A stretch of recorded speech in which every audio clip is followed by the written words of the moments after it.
Thankful unto the Mother, Father, creative life force of the universe. Kudzai Mudzimu Mukuru. Give praises unto our great ancestors. Abibi Tumi, Abibi Fahodi, African power and African liberation for all African people.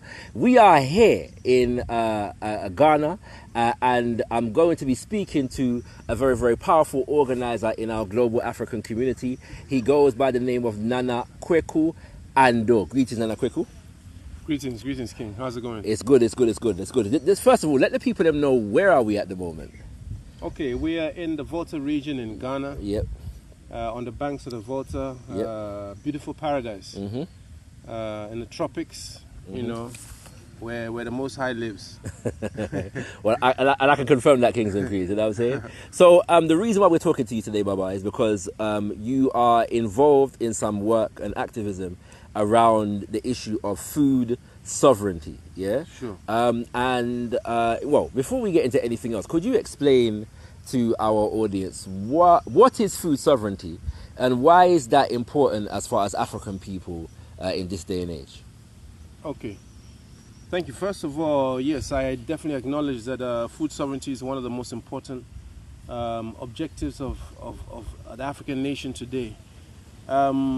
You know, the human body, if we consider it as the most advanced creation, as far as technologically, as far as what it takes to create any one of our organs, let alone a multi-independent system that functions, the fuel that goes into the human body is just like the battery that you have to provide for an electronic machine or any kind of gadget, you know, for the fuel for a car, four-wheel drive, an earth mover. So for human being, our temple, the fuel that goes in it is organic food. Organic food is what will give the maximum output for this very complex interaction of different systems and organs, your eyes, your ears, your nose, your nerves. But all of it rides on organic food. That's the fuel. And so when we think of food sovereignty, we're looking at how do we sustain these temples? How do we make sure that they function at the most, you know, optimum output? Right.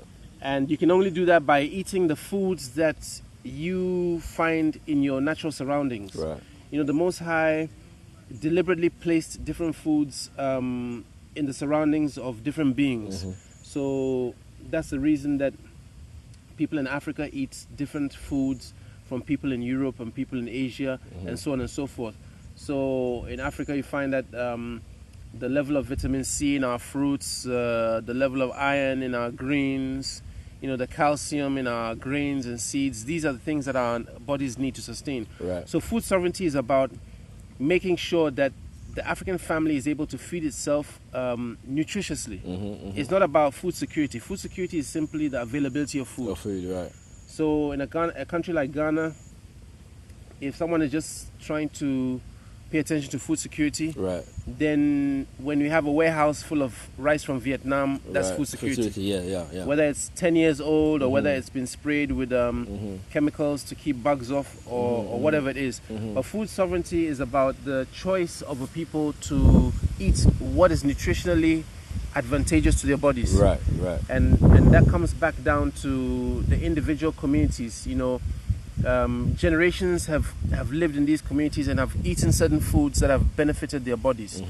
So if you're an African and you're eating you know, traditional spices like dawa dawa, which is the fermented locust bean, wintia, ginger, you know, a myriad of all kinds of local spices. So we knew nothing about those cubed flavorings. I don't even want to dignify them by mentioning their name, but there are all kinds of flavored, you know, cubed, you know, substances that people add to their food to give flavoring. But those are all artificial.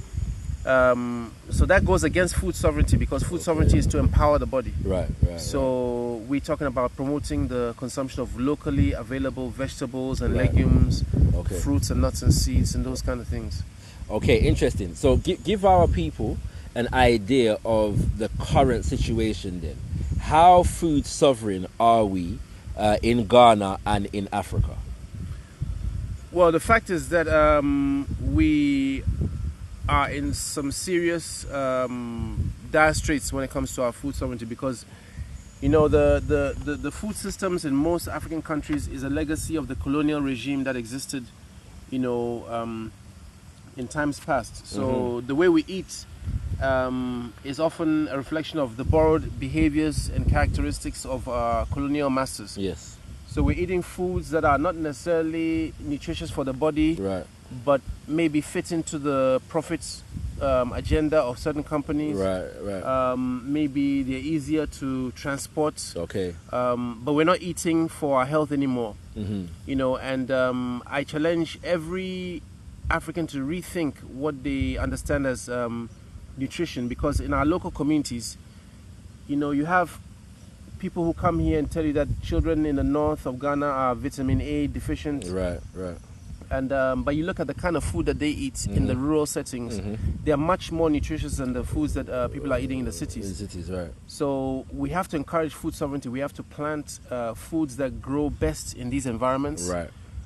Foods that are going to be able to reach maturity without the help of pesticides, without the help of inorganic fertilizers, especially when you have to import any kind of input to sustain your food system. Is against food sovereignty. Right. You must use what's local. Yes. So as far as pesticides, there's neem, there's garlic, there's pepper. There's no need to go into the carcinogenic glyphosate-based you know, inputs. And so food sovereignty is a holistic look at how you treat the environment around you. If you're polluting the water stream on your land, you're not thinking about food sovereignty. Yes. If the bees on your land are dying because you sprayed a toxic chemical, then you're not thinking about food sovereignty, because those very bees will be the ones who will no longer be able to pollinate the natural forest trees and the local fruits, you know, that are not known in Western countries. We have lots of fruits that are not on the food chain or food table of Western countries, but they have their high nutritional value. Very high in vitamin C and all the vitamins, minerals. So I know somebody's asking right now, you know, this sounds very simple. Just grow what's in your local environment, you know what I'm saying, and so on and so forth. So why is that not happening? What are the impediments at the moment? What are the things in the way of us as a people achieving food sovereignty at this moment in time? Well, a lot of the policies around food is, like I said, geared towards a colonial regime. So, you know, Africa has been this base of extractivism. People come here to remove from Africa. We don't invest, we don't build. So the kind of agriculture that's been going on is agriculture that serves the value chains of the West, where the fertilizers come from, where the pesticides will come from, and now we're seeing increasingly where the seeds will come from. Because our forefathers saved the seeds. You know, seeds are a common good. In all traditional African cultures, we believe that seeds are a common good. You know, so just like the sunshine, the rain, seeds are supposed to be accessible by all communities. Now you have this trickery within the profit-oriented, you know, capitalist regime, where seeds are becoming commodities, where there's a price put on a seed, but that's detrimental to our growth as a nation. Of course. And now, because of this orientation of, you know, the profits, you're seeing that many countries are eating lots of maize. Maize came from Mexico. We used to eat sorghum, millet, fonio. These are alkaline grains. Now, if you know the science of acidity and alkalinity, you know that alkaline grains are healthier for the body. These were the natural grains that we used to eat around when our forefathers ate. Now we've substituted that for a lot of noodles, a lot of genetically modified wheat, and so on and so forth, which doesn't do our body. Remember the temple and the fuel we're talking about in the beginning? You must eat what gives your body the maximum ability to engage in nature. And so food sovereignty is a very, very important issue. I think we need to save our seeds. We need to encourage more communities to save the seeds that their ancestors used, because seeds have now been seen as a commodity. There's a certain hoarding going on. People are keeping seeds, and eventually the plan is that all communities that have indigenously occurring seeds, we'll lose all those seeds, and we'll be clamoring to buy seeds from those who are now manufacturing seeds. And so food sovereignty is something that must be on the minds of anyone who considers themselves a leader in the African community. 100%. First starting with every mother and father. Yes, every mother yes, and father is a leader of the African building block, which is a family. 100%. Yeah. You know, I've not read fully, but browsed a book series called The Lost Crops of Africa. Okay. Yeah.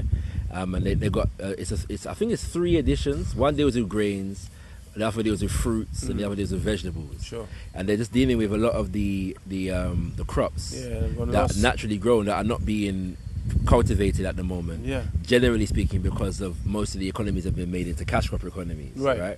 And really what that means is that we're growing produce to sell to other people for them to sell it back to us in finished products. Yeah. For example, chocolate, which we know is relevant to a place like Ghana, Right. and so on. Yeah. So we see that you've explained some of the impediments to actually achieving food sovereignty. So what is the program? What is the plan? How do we begin to address this? And you can address this from an African perspective more generally, or a Ghana perspective more specifically. Okay. Well, I mean, generally the rule that we're seeing is for the African nation, the farther away you go from nature, Yes. the more problems you're gonna encounter. The farther you try to be away from nature, the more obstacles you're going to encounter. So if you look at our ancestors, they lived in a very, very intertwined manner with nature. Even the way they built their buildings, natural building materials, Yes. which have a different effect on your body. If you walk in a building where you are living in a house that's built with mud and earth bricks, there's a different way that your body feels than when you're in a room that's made with concrete. Same thing with the utensils that we used to drink. We used to drink from clay pots. Now we use plastic to drink. And we cook in containers that are made with metals that are toxic. So indigenous African knowledge it should be prized. Right. And this is one of the fundamentals of food sovereignty, because there's so much indigenous knowledge about food, what to be considered food. That's why we talked about fonio. Fonio is an alkaline grain. It's a sister of the sorghum and millet family. But it's a highly nutritious grain, which is not being promoted the way it should be. Right. Because fonio is a superfood in the Western world. It's a grain that has as much protein as eggs. Right. Very high in folic acid and iron. So this was a traditional best food for pregnant women. Okay. And now if you look at what pregnant women are eating in Africa, they're not getting the nutritional value that they should be getting.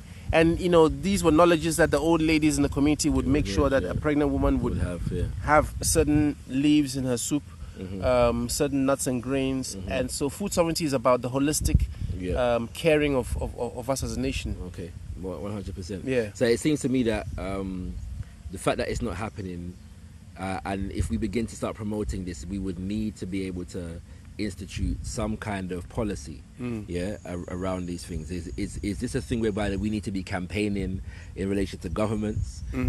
Is it, or just organizing communities on the grassroots level, or both? How do we begin to address these issues? Well, the fact is a lot of governments have their hands tied, in the sense that most African governments are in a servitude relationship with the West.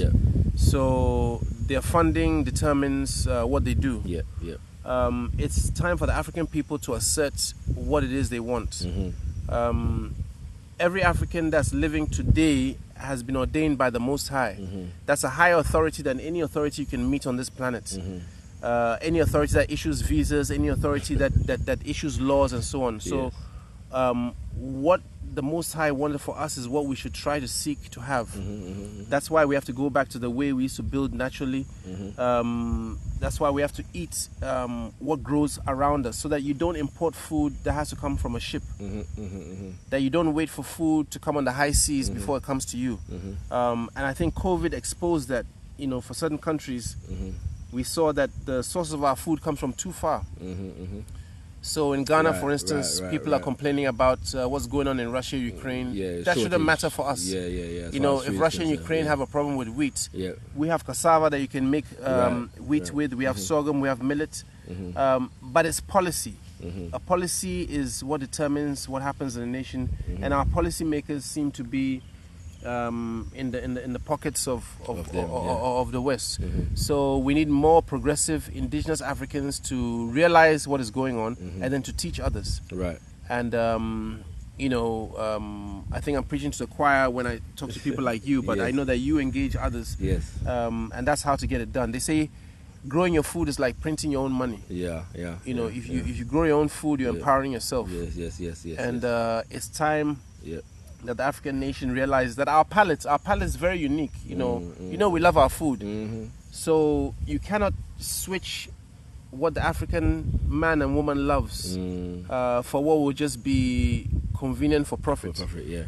So I don't know, to what extent are there people in Ghana who are organizing around this issue, or elsewhere in the African world?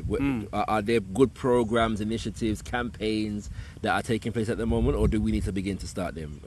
There are entities on the ground. I mean, I volunteer for a civil society organization called Food Sovereignty Ghana, and we've been on the front line of this I call a battle since 2013.